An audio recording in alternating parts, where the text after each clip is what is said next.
You know, when you think about the devil, you probably have a pretty clear picture, right? Horns, pitchfork, maybe ruling some fiery place. It feels like we know him. But here's the thing, and it's kind of surprising. The history of Satan is way more complicated, much more unexpected than most people think. He really wasn't always that horned villain we picture today. So get ready, because in this deep dive, we're going to trace how the idea of Satan actually evolved. Yeah. We'll follow it across different Abrahamic traditions from the very earliest mentions right up to, well, modern times. Yeah, and to really get our heads around it, we've looked at a pretty wide range of sources. We're talking early Hebrew biblical texts, some really key Second Temple Jewish writings, New Testament accounts, of course. Then there's the heavy theology of Augustine, the, let's say, vivid imagination in medieval stuff like Dante, Milton's poetic take, and even a very distinct Islamic view of Iblis. Plus, how we see him culturally today. It's a lot to cover, but the journey is, well, fascinating. Absolutely. And our goal here is to pull out the really important bits, the key insights from all this material. Think of it as a shortcut, helping you understand how Satan went from being, believe it or not, just a word, a verb, or maybe a role, to this huge cosmic bad guy we often think of. We want to understand not just what changed, but really why it matters for how we think about good, evil, and maybe most importantly, ourselves. So, okay, let's unpack this. Let's start right at the beginning, because this might be the most surprising part. In the oldest layers of the Hebrew Bible, the word Satan, well, it wasn't a name, not a specific person or demon or anything like that. It was basically a verb. It just meant to oppose or to obstruct, sometimes to accuse. That linguistic point is just crucial. It tells us so much. Early Israelite religion, it just didn't have this idea of a big supernatural enemy fighting God. Instead, Satan was more like a job description, a function within God's own divine counsel almost, like a necessary check maybe, Yeah. testing loyalty, making accusations in a legal sense. And crucially, there wasn't really this idea of evil intent tied to it. It was just part of how things worked. That's a really stark difference, isn't it? You see it in the text, like in the book of Numbers, there's an angel who acts as a Satan to Balaam. He's literally standing in the way, a divine roadblock, if you like, stopping Balaam. But the angel isn't painted as evil for doing it. Or in 1 Samuel, the Philistines worry David might become a Satan to an adversary in battle. It's political, practical, not about cosmic evil. It feels very grounded. Exactly. Very terrestrial, very situational. And then, of course, there's the book of Job. This is pivotal. Here, the Satan, notice the article, the Satan, not just Satan appears. He's among the sons of God in the heavenly court. His role, he's like a prosecutor, an investigator. His job is to test people's faithfulness, in this case, Job's. And what's really striking is God doesn't shut him down. Yahweh actually seems to, well, engage with him, almost welcoming his challenge. It's very much like a courtroom scene, a divine internal affairs, perhaps, Right. that courtroom idea. And it pops up again in Zechariah 3, where the Satan accuses the high priest Joshua. Now, here, interestingly, Yahweh does rebuke the Satan. Some scholars look at that and say, okay, maybe here we see the first hints of a shift towards seeing this role as maybe morally questionable, but still there's no talk of a rebellion, no war in heaven, definitely no place called hell. And that leads to a really fundamental point about the Hebrew Bible's theology. It's not dualistic. God is ultimately sovereign over everything good and bad. Isaiah 45:7 says this straight out. I form the light and create darkness. I bring prosperity and create disaster. I, the Lord, do all these things. So in that early worldview, there was just no need for a separate, independent source of evil. Everything, blessing or curse, came from God. So this whole concept of a powerful rival to God, a sort of anti-God leading legions of evil, that wasn't originally part of the picture at all. It seems like that kind of dualistic thinking probably started to creep into Jewish thought later, maybe during the Babylonian exile, possibly influenced by Zoroastrian ideas, that whole Ahura Mazda versus Anger Manu, light versus dark thing. That's the prevailing theory, yes. The trauma of exile and exposure to Persian dualism likely created the space for this idea to grow. So just to sum up that early Hebrew understanding, Satan wasn't a fallen angel, not a demon prince. He was essentially a servant of God carrying out a specific function, testing, accusing, obstructing. He was the opposition within the divine system, not some external threat trying to overthrow it. Evil existed, sure, but it was seen as permitted, maybe even managed under God's total control. So yeah, the story starts with a word, a role. Not a name, not a rebellion. It's kind of mind-bending when you compare it to what came later, isn't it? It really is. Okay, let's move forward then, because this is where things get, well, really interesting. We enter the Second Temple period that's roughly 500 BCE to 70 CE. And during this time, Satan goes through this huge transformation. He shifts from being that celestial functionary we just talked about into a full-blown cosmic rebel. And this change wasn't just random theological speculation. It seems to have been forged in this intense period of exile, living under empires and a lot of anxiety about the end times. Exactly. After the Babylonians destroyed the temple and scattered the people, there was this deep crisis of faith and identity. How could God let this happen? And one response, emerging in some Jewish thought, was to start externalizing evil. Instead of blaming God directly for all this suffering, the blame starts shifting towards something else, something outside. Right, and this is where that potential Persian influence, the dualism, seems to really take root. Scholars often point to Zoroastrianism, Ahura Mazda versus Angra Mainyu, the eternal battle between light and darkness. The idea being that this framework might have provided a new way for some Jewish thinkers to understand evil not as part of God's plan, but as a rival force. And you see this transformation explode in texts like the Book of Enoch, which dates from around the 3rd to 1st centuries BCE. It's not canonical scripture for most, but hugely influential. Here, Satan isn't alone. He's joined by these fallen angels, the Watchers, who come down to earth, desire human women, and produce monstrous offspring, the Nephilim. They teach forbidden knowledge, bring violence. It's a mess, and as some scholars argue, this narrative really shifts the source of evil from human sin, like Adam and Eve, to this supernatural rebellion. Satan's identity starts merging with these cosmic rebels. So we've gone from a heavenly courtroom straight into a cosmic battlefield. The whole scale just ramped up massively. Absolutely. And in other texts from this period, like Jubilees or the Testament of the 12 Patriarchs, Satan pops up under different names, Mastema, Belial, Samael. He's often still an accuser or destroyer, but he seems to have much more independence. Jubilees even says Mastema gets to keep a tenth of the evil spirits under his command to torment humanity. So scholars like Derek R. Brown say this is where Satan really emerges as an independent force, the adversary of divine and human order. Evil is now seen as something operating outside the divine system. And you see this really starkly in the Dead Sea Scrolls, right, from the Qumran community. Oh, definitely. In their writings, Satan often appears as Belial, the spirit of lawlessness, leading the children of darkness. The Qumran folks saw the whole cosmos divided, light versus dark, God's forces versus Belial's, and they believed they were living in the end times, preparing for this final epic battle. Their war scroll talks about the Prince of Light versus the Angel of Darkness. I mean, that's a huge leap from the Satan in Job, who is just, doing his job in God's court. This Belial wants total destruction. It's a massive shift from just an agent to leading a rebellion, commanding spirits, ruling darkness. It's seismic, really. And this whole evolution during the Second Temple period, it absolutely set the stage for how Satan would be understood in the New Testament. He went from tester to tempter to deceiver to destroyer. The idea of a truly independent, powerful force of evil was now firmly in place. Which takes us right into the Gospels. And here, Satan isn't just a background influence. He becomes a central character, doesn't he? He's the cosmic antagonist in this drama of redemption. He really steps onto the main stage. Think about the temptation of Jesus in the wilderness. Matthew gives us this vivid account. Satan shows up, directly opposing God's will. He offers Jesus all the kingdoms of the world if Jesus just bows down to him. That implies Satan has some kind of real power, at least delegated authority over the current world system. And the Gospel of John takes it even further, right? Calling Satan the father of lies, the prince of this world. There's this intense opposition. Even while John insists Satan will ultimately be defeated. Right. And as Huneidi points out, the New Testament isn't really inventing Satan from scratch. It's taking that existing adversary tradition, the one that developed in the Second Temple period, and just escalating it.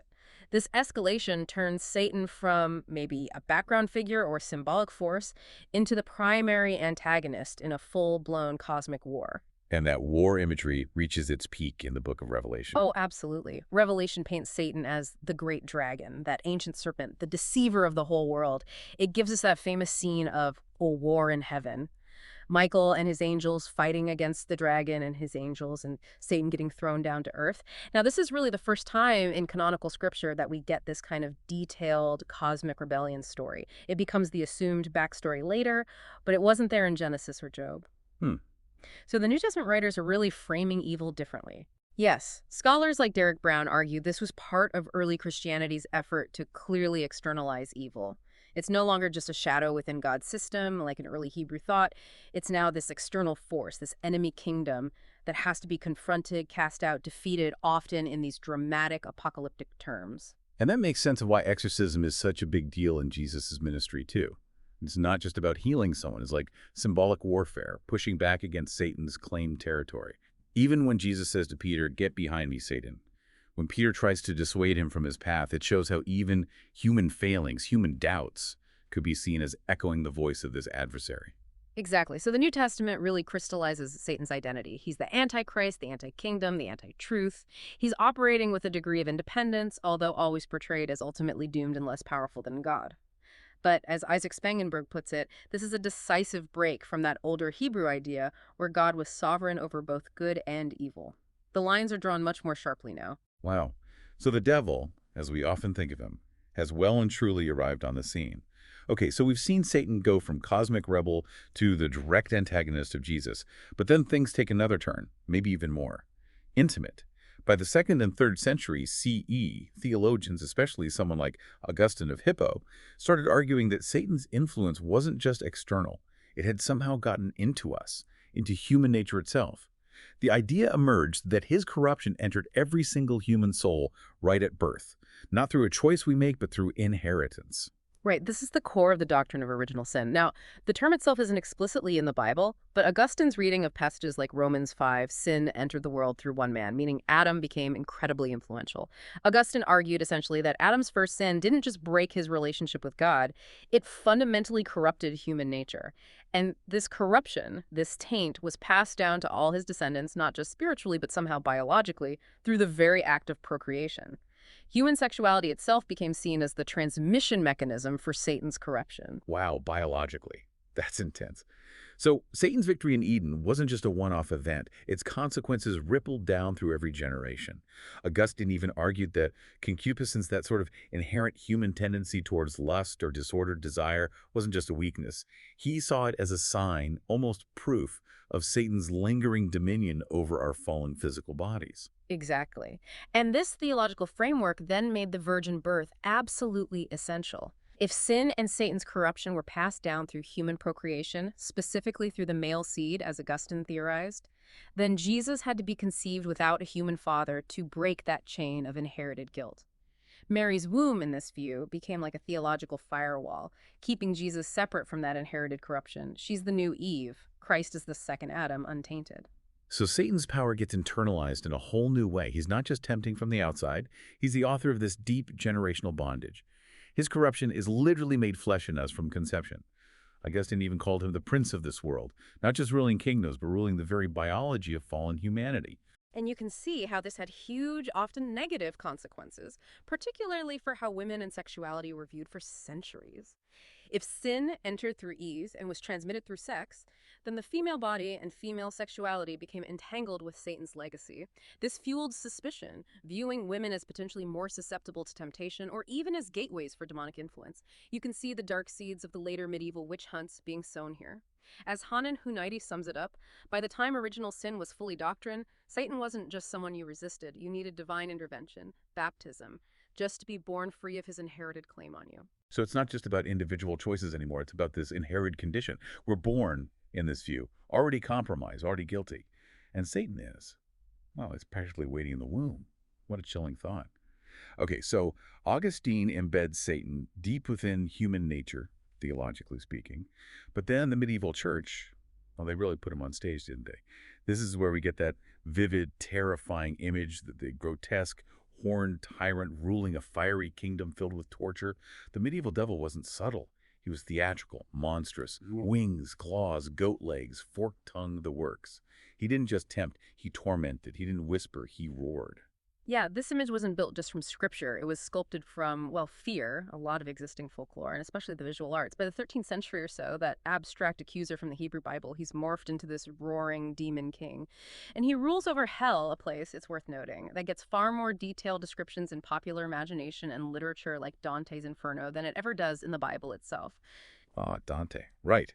His Inferno, written around 1320, gives us such an iconic, unforgettable picture of Satan, but it's maybe not what you'd expect. He's not this fiery overlord actively commanding legions. Instead, he's this massive, grotesque figure, frozen waist-deep in ice at the absolute bottom of hell. He's weeping from 6 eyes, constantly chewing on the ultimate traitors, Judas, Brutus, and Cassius, and the flapping of his giant wings just makes the ice around him colder, trapping him further. Dante writes something like, "The emperor of the kingdom dolorous, from his mid-breast forth issued from the ice with 6 eyes he wept." It's horrifying, but also kind of pathetic. He's a prisoner of his own making. It's a powerful image, and the medieval church definitely used these vivid portrayals of Satan and hell. It was, frankly, a tool for social control. Think about the morality plays that were common back then. The devil was often a key character, sometimes scary, sometimes almost a bit comical, but always representing temptation and damnation. He literally dragged sinners off stage towards a painted hellmouth. It was meant to entertain, yes, but mostly to terrify people into obedience. And the visual art hammered it home, too. You see those incredible hellmouth carvings on old churches, these huge, monstrous jaws swallowing up the damned, stained glass windows showing demons gleefully torturing souls in fiery pits. The message couldn't be clearer. Stay in line with the church, or this is what awaits you. Exactly. As Brianna Reeves says, the Middle Ages didn't just make Satan a theological villain. They made him a character everyone knew. He was visible, feared, performed. He got burned into the collective psyche of Christendom. It was theology made terrifyingly real. And this period also saw this explosion of demonology, right? Books like the infamous Malleus Maleficarum, The Hammer of Witches, came out in the late 1400s. They created these elaborate hierarchies of demons and heavily implicated Satan in witchcraft, accusing him of using women, heretics, anyone outside the norm to attack society. He became the go-to explanation for almost anything bad: plagues, crop failures, infertility, social unrest. It really marks the peak of externalizing and personalizing evil. Satan became this tangible entity you could blame for everything society feared or couldn't explain. As the historian Jeffrey Burton Russell put it, he was chaos in flesh. Though, ironically, as he became this ultimate monster, he also became somewhat predictable. Always the horns, the tail, the pitchfork. The church had found its ultimate villain, and in hell it found its stage.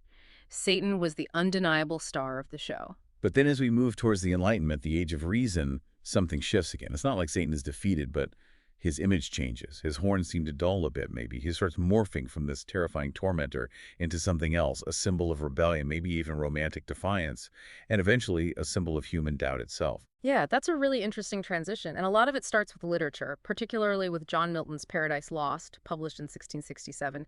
Milton's Satan is, well, he's complicated. He's still the bad guy, theologically speaking. But Milton gives him such powerful speeches, such charisma, such a sense of wounded pride and ambition. He's almost heroic in a tragic way. And that famous line, "Better to reign in hell than serve in heaven," that resonated deeply. It started to reframe Satan less as pure evil and more as this icon of liberty, maybe. The ultimate revolutionary figure choosing freedom, even if it meant damnation. It makes you think of William Blake's comment, right? That Milton was a true poet and of the devil's party without knowing it, because he wrote so much more powerfully about Satan than about God. Exactly. And that captures how Satan in this era starts to function more as an existential metaphor. He's not just God's enemy anymore. He embodies humanity's own struggles with authority, with suffering, with the desire for autonomy, maybe even with God's silence. And then, fast forward to the 18th, 19th centuries, and psychology starts to enter the picture more strongly. The devil isn't just out there. He's maybe in here, in the subconscious.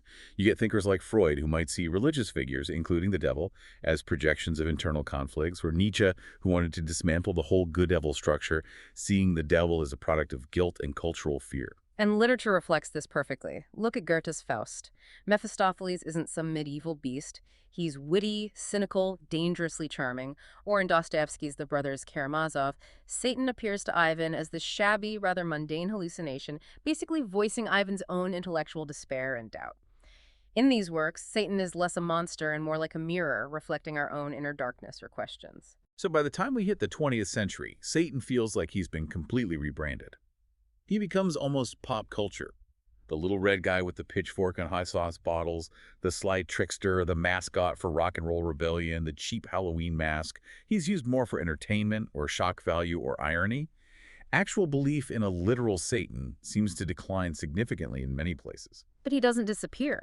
Even in secular or atheistic circles, the idea of Satan persists as this potent shorthand for rebellion against any kind of oppressive system, religious, political, whatever. You even get things like Anton LaVey founding the Church of Satan in 1966, explicitly defining Satan not as a real being, but as a symbol of individualism, indulgence, defiance of traditional morality.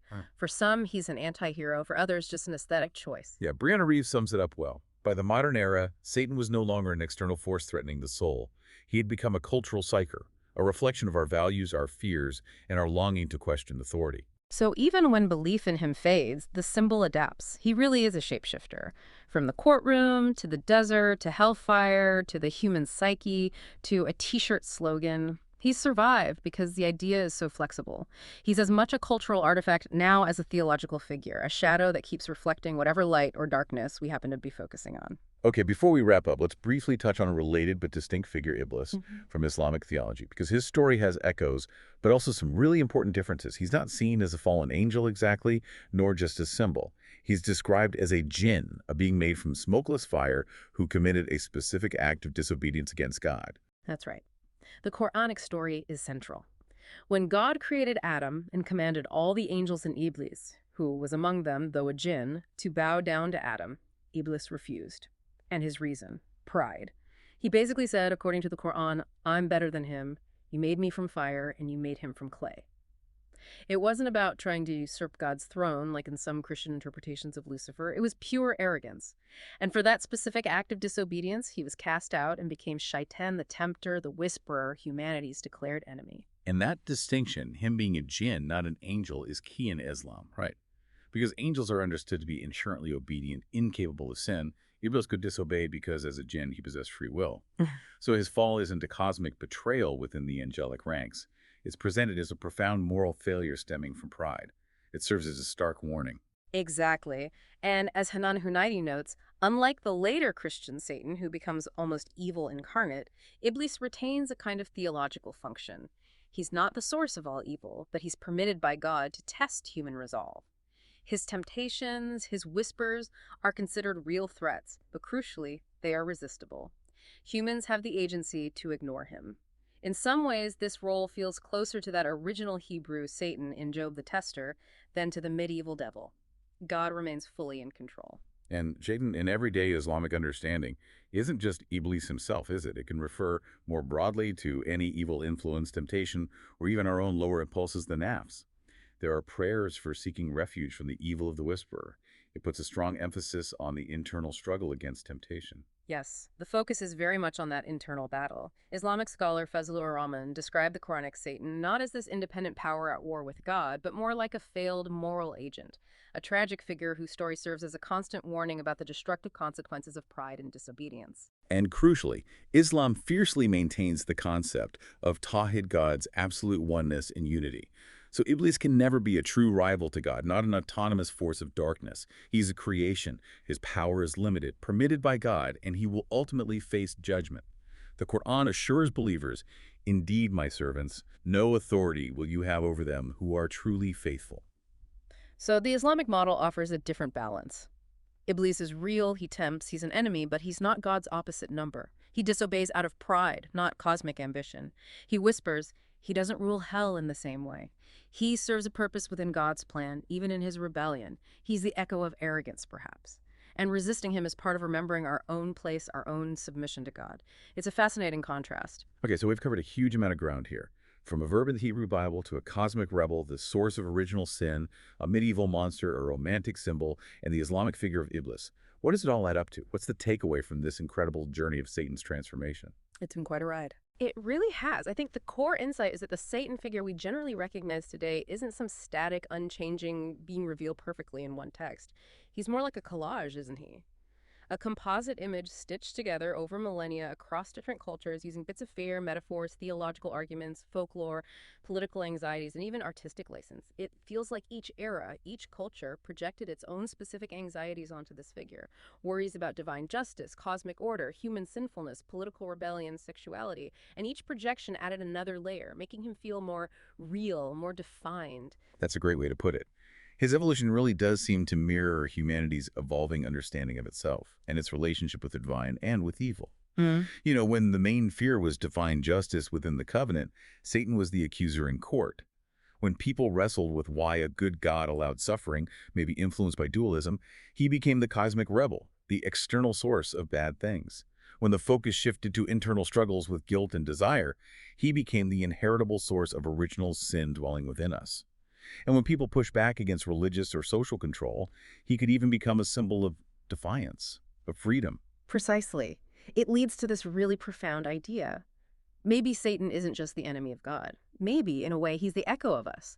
Huneidi suggests something similar, that the Satan figure provides this necessary tension, the dramatic counterpoint that helps give meaning to our own moral choices. By defining him, whether as accuser, rebel, tempter, or symbol, we are, consciously or unconsciously, defining ourselves and what we stand against, or perhaps even what we secretly desire. Wow. Okay, so here's maybe a final thought, something provocative for you, the listener, to mull over, building on that idea. Maybe we didn't so much discover Satan, fully formed. Maybe, in large part, we created him piece by piece over centuries, created him to explain things we couldn't understand, like suffering and evil. Maybe created him to excuse our own failings, the devil made me do it. Created him as an enemy to unite against, or sometimes as a banner to rally behind. Created him to understand ourselves, perhaps by projecting our darkest aspects onto this other. What if, in the end, Satan is less about a literal fallen angel and more about a living shadow cast by our own human fallibility, our own creativity even? Not necessarily God's greatest enemy, but perhaps humanity's most enduring and maybe most revealing creation. After hearing all this, what shape does Satan take in your own mind now? Something to think about.